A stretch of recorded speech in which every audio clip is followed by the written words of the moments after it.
Puji Tuhan. Selamat pagi Bapak Ibu yang dikasihi Tuhan.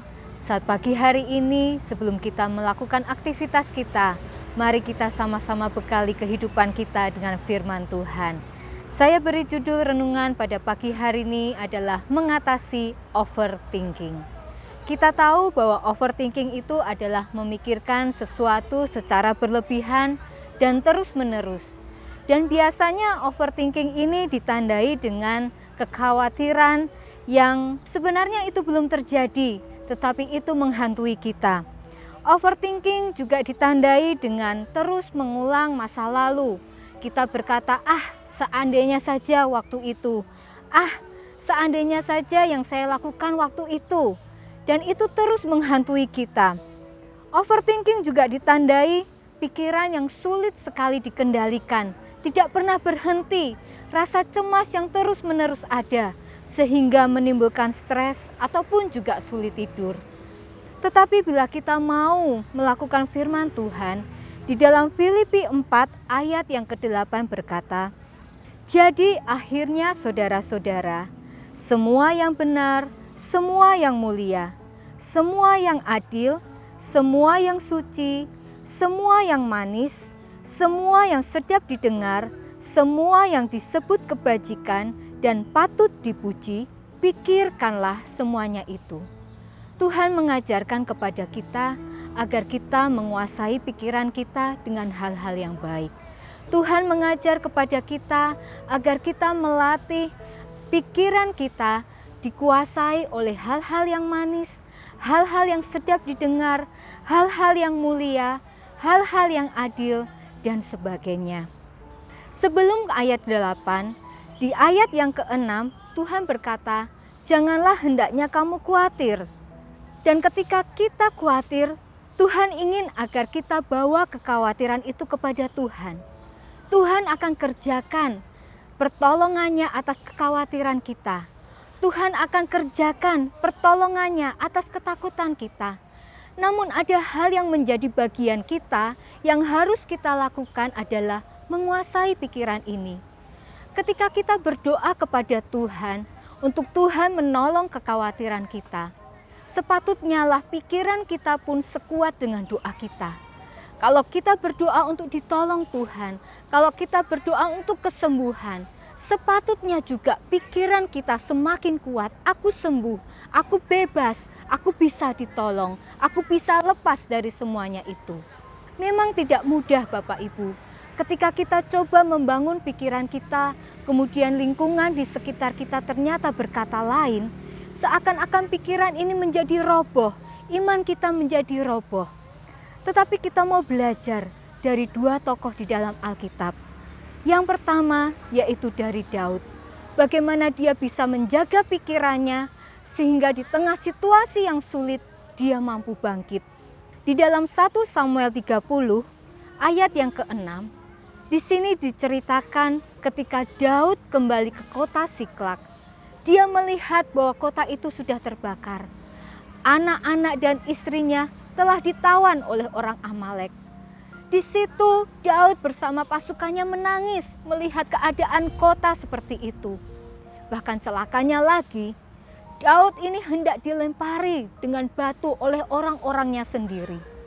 Tetapi di dalam 1 Samuel 30 ayat yang ke-6 berkata, "Tetapi Daud menguatkan kepercayaannya kepada Tuhan Allahnya."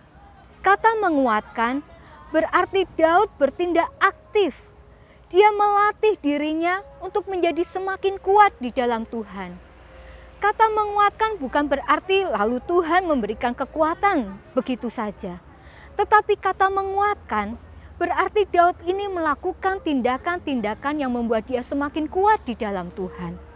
Kita tahu Daud suka memuji Tuhan. Dia terhubung erat dengan Tuhan. Namun ada hal lain lagi yang bisa kita pelajari. Di dalam 1 Samuel 17 ayat yang ke-37. Ketika Daud ada melihat Goliat melawan Israel, Daud berkata kepada Saul, "Tuhan yang telah melepaskan aku dari cakar singa dan dari cakar beruang, Dia juga akan melepaskan aku dari tangan orang Filistin itu." Apa artinya Bapak Ibu? Daud mengingat kembali pertolongan Tuhan yang sudah pernah ia alami. Dia ingat lagi, dulu Tuhan menolong aku. Cakar singa, cakar beruang dapat aku lawan. Saat ini pun ketika aku menghadapi Goliat, aku dapat melawannya. Inilah salah satu cara untuk kita menguatkan kepercayaan kita kepada Tuhan, yaitu mengingat pertolongan Tuhan yang sudah kita alami. Mengingat lagi kebaikan Tuhan yang sudah alami. Mengingat lagi kesetiaan Tuhan yang sudah kita alami.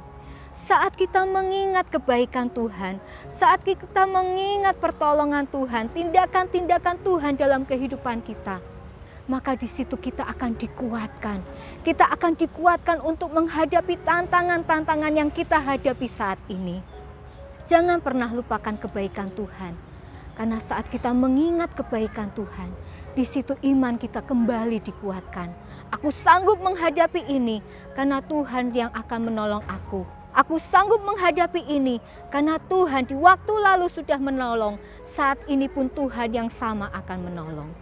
Dan yang kedua Bapak Ibu, kita bisa melihat dari contoh Tuhan Yesus sendiri. Di dalam Matius pasal 4 mengisahkan bagaimana Yesus ada di dalam pencobaan padang gurun. Iblis ingin merasuki pikiran Yesus ketika Yesus berpuasa.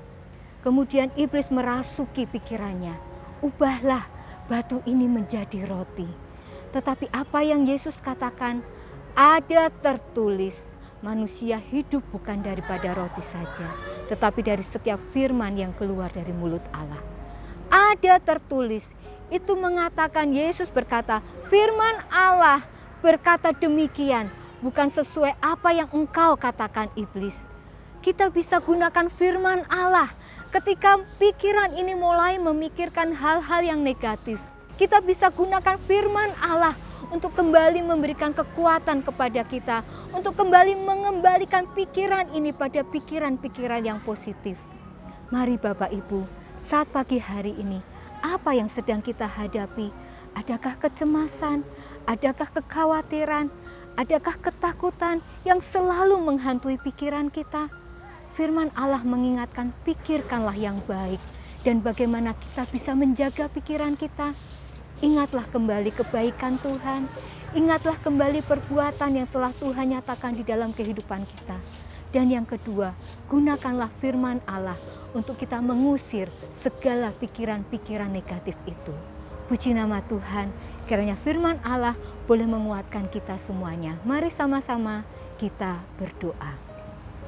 Allah Bapa yang ada di dalam kerajaan surga, terima kasih Tuhan. Kami tahu ada Roh Kudus di dalam kehidupan kami yang akan menolong kami untuk kami dapat menguasai diri kami, untuk kami dapat menguasai pikiran kami, sehingga kami boleh selalu memikirkan hal-hal yang baik, hal-hal yang baik, hal-hal yang manis, hal-hal yang adil, seperti yang firman Allah katakan. Engkau akan memampukan kami Tuhan, Engkau kerjakan bagian-Mu dan kami kerjakan bagian kami. Terima kasih Bapa, terpujilah nama-Mu. Kami percaya sepanjang hari ini kami akan lewati bersama dengan Engkau. Kami mampu jalani hari ini karena ada Tuhan bersama-sama dengan kami. Di dalam nama Tuhan Yesus Kristus kami sudah berdoa. Haleluya. Amin.